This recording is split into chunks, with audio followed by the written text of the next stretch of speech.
السلام علیکم دوستو، آپ دیکھ رہے ہیں HR ڈائری اور میں ہوں حماد رسول۔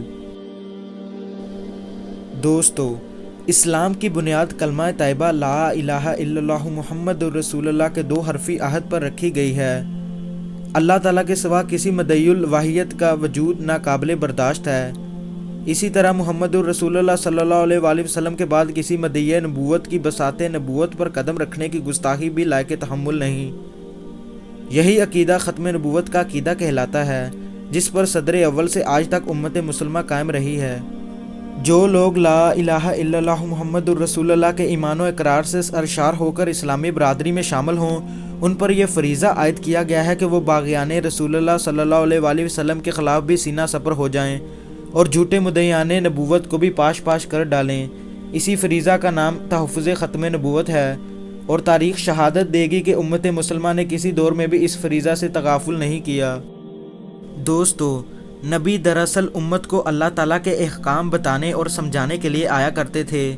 پہلے زمانے میں خاص وقت یا کسی ایک علاقہ یا ایک قبیلہ کے لیے ایک نبی بھیجے گئے، مگر یہ موجودہ امت آخری امت ہے اور اس کے بعد کوئی دوسری امت نہیں ہوگی، اسی لیے حضور نبی کریم صلی اللہ علیہ وآلہ وسلم پر نبوت کا سلسلہ ختم ہو گیا۔ آپ اللہ تعالیٰ کے آخری پیغمبر ہیں اور قیامت تک آنے والی پوری امت کے آپ ہی نبی ہیں۔ یہی وجہ ہے کہ آپ کی تعلیمات قیامت تک باقی رہیں گی۔ اسی لیے حضور اکرم صلی اللہ علیہ وآلہ وسلم پر ایمان لانے میں آپ کے رسول ہونے کا اور آخری نبی ہونے کا یقین رکھنا فرض ہے۔ جو شخص آپ کو رسول مانے گا مگر آخری پیغمبر نہ مانے، وہ مسلمان نہیں ہو سکتا۔ حضور اکرم صلی اللہ علیہ وآلہ وسلم نے فرمایا، میں آخری پیغمبر ہوں، میرے بعد کوئی نبی پیدا نہیں ہوگا۔ اسی طرح اللہ تعالیٰ نے قرآن مجید کی سورۃ الاحزاب میں فرمایا، محمد تمہارے مردوں میں سے کسی کے باپ نہیں، لیکن اللہ کے رسول ہیں اور خاتم النبیین ہیں، اور اللہ تعالیٰ ہر چیز کو خوب جانتا ہے۔ یہی وہ قرآنی آیت ہے جس سے ہمیں یہ سبق ملتا ہے کہ حضرت محمد صلی اللہ علیہ وآلہ وسلم خاتم النبیین ہیں، جس کا مطلب ہے کہ آپ صلی اللہ علیہ وآلہ وسلم کے بعد کوئی نبی یا رسول نہیں آئے گا۔ مگر جیسے ہی ہمارے پیارے نبی صلی اللہ علیہ وآلہ وسلم اس دنیا سے تشریف لے گئے تو دوسری طرف فتنے رونما ہونے شروع ہو گئے، جن میں سے ایک بڑا فتنہ مسلمہ کذاب تھا، جس نے آپ صلی اللہ علیہ وآلہ وسلم کے بعد نبوت کا جھوٹا دعویٰ کیا۔ اس وقت صحابہ کرام رضی اللہ تعالیٰ عنہ دنیا میں موجود تھے، جنہوں نے حضرت ابوبکر صدیق رضی اللہ تعالیٰ عنہ کے حکم سے مسلمہ کذاب کے خلاف مسلح جہاد کیا اور مسلمہ کذاب کو اس کی جھوٹی امت سمیت جہنم واصل کیا، اور دنیا والوں کو یہ بتا دیا کہ اب جو کوئی بھی نبوت کا دعویٰ کرے گا اس کا یہی انجام یعنی جہاد سے کام تمام کر دیا جائے گا۔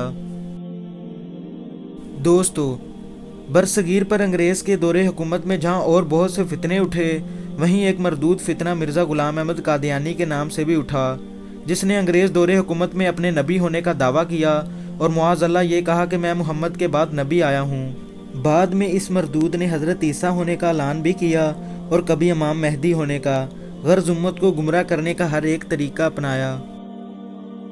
اس بدبخت نے اپنی کتاب روحانی خزائن میں انبیاء اور ذات باری تعالیٰ کی شان میں گستاخی کرتے ہوئے کہا کہ میرے رب نے میری بیعت کی ہے، اور پھر کہنے لگا کہ میرے رب نے مجھے وحی کی ہے کہ آپ میرے لیے میری اولاد کی جگہ ہیں، استغفر اللہ۔ اسی طرح ایک جگہ اور اس نے کہا کہ ابن مریم کے ذکر کو چھوڑ دو، اس سے بہتر غلام احمد ہے۔ دوستو، اگر میں مرزا غلام احمد قادیانی کی بکواسات بیان کرنا شروع کر دوں تو ویڈیو بہت لمبی ہو جائے گی، اور پھر اس نے طرح طرح کے لفظ گھڑنے شروع کر دیے اور اسے اللہ کی وحی کہنے لگا، لیکن جو اس نے وحی کے نام پر لوگوں تک پہنچایا وہ سراسر گالیاں، لغویات اور اللہ اور اس کے نبیوں کی توہین تھی۔ در حقیقت یہ شخص ازلی بدبخت تھا، اور پھر اس نے یہاں تک کہا کہ جو لوگ میری بات کو نہیں مانتے اور مجھے تسلیم نہیں کرتے وہ جنگلوں کے سور اور کنجریوں کی اولاد ہیں، استغفر اللہ۔ اسی طرح یہ مسلمانوں کو اپنی اطاعت و حمایت کے لیے ابھارنے لگا۔ جو زر پرست لوگ تھے وہ اس کے پیچھے لگ گئے، کیونکہ ان کے اور مرزا قادیانی کے مفادات سانجے تھے۔ مرزا قادیانی دراصل انگریز کا لگایا ہوا گندا پودا ہے۔ مختلف ویب سائٹس پر اسلام کے نام پر مرزائی آج بھی سرگرم ہیں۔ لیکن دوستو، اللہ تعالیٰ نے ہمارے علماء کو یہ توفیق نصیب فرمائی کہ وہ پوری قوت کے ساتھ ان کے مقابلے کے اندر نکلے۔ پیر سیدنا مہر علی شاہ رحمۃ اللہ علیہ آپ حرمین طیبین حاضر ہوئے تو حضور اکرم صلی اللہ علیہ وآلہ وسلم کی خواب میں زیارت نصیب ہوئی۔ اور آقا کریم صلی اللہ علیہ وسلم نے فرمایا مہر علی تم یہاں آئے ہو اور قادیان کا دجال تعویل لاتے فاسدہ کی کینچی سے میری شریعت کو کاٹ رہا ہے۔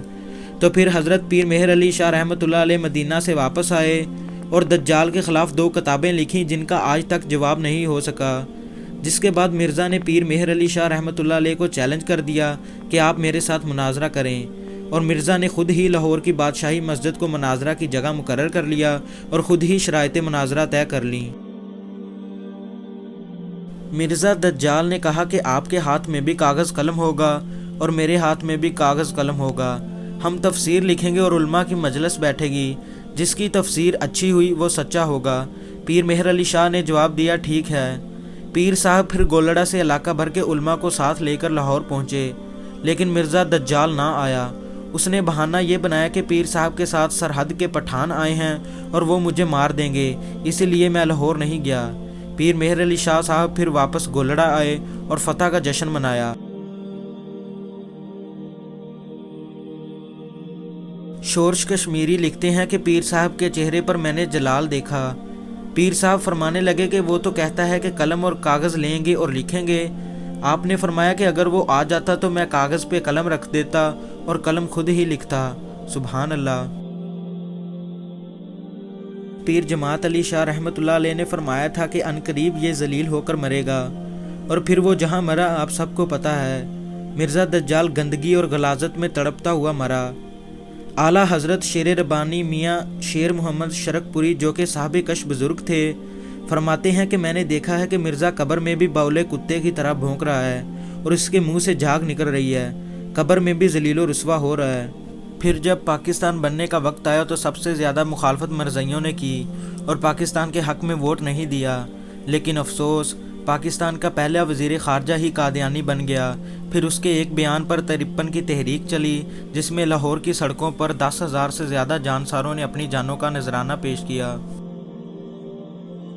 تاریخ میں آج بھی لکھا ہوا ہے کہ ایک بیوہ خاتون جو کہ اپنے بیٹے کو بہانے کے لیے لے جا رہی تھی اور صحرا سجا کر اس کی بارات لے کر جا رہی تھی، لیکن جب مار روڈ پر پہنچی تو گولیوں کی آواز آنے لگی۔ رک کر لوگوں سے پوچھا کہ کیا ماجرا ہے۔ لوگوں نے کہا کہ ختم نبوت پر لوگ جانیں وار رہے ہیں۔ اس خاتون نے بارات سے معذرت کی اور اپنے بیٹے کا صحرا اتار کر کہا کہ بیٹے میں تجھے دودھ معاف نہیں کروں گی اگر حضور کے نام پر جان نہیں وار دی، تجھے میں شہادت کا دلہا بنانا چاہتی ہوں۔ جب وہ لڑکا زخموں سے چور ہو کر گرا تو اس کی ماں اسے دیکھ رہی تھی۔ اس نے اپنی ماں کو کہا کہ ماں آ کے دیکھ میری پشت پہ تو کوئی گولی نہیں لگی، تیرے بیٹے نے ساری گولیاں سینے پہ کھائی ہیں۔ تب سے لے کر آج تک ہزاروں بیٹے ختم نبوت پر قربان ہو چکے ہیں۔ تاریخ سے یہ بات ثابت ہو چکی ہے کہ یہ امت عمل میں تو کمزور ہو سکتی ہے مگر عشق میں کبھی کمزور نہیں ہو سکتی۔ یہ حضور کے نام پر سب کچھ لٹا کر بھی یہ کہتی ہیں کہ حق تو یہ تھا کہ حق ادا نہ ہوا۔ تو دوستو آج کے لیے اتنا ہی۔ اس قادیانی سیریز کے دوسرے پارٹ میں آپ کو بتاؤں گا کہ قادیانی کس طرح حکومت کے بڑے بڑے عہدوں تک پہنچ چکے ہیں، قادیانیوں کی پاکستان کے خلاف سازشیں اور کون کون سی مشہور شخصیات قادیانی تھیں۔ مزید اسلامک اور انفارمیٹیو ویڈیوز کے لیے ہمارے چینل کو سبسکرائب کریں اور بیل آئیکن کو دبانا مت بھولیے گا۔ Thanks for watching. اللہ حافظ۔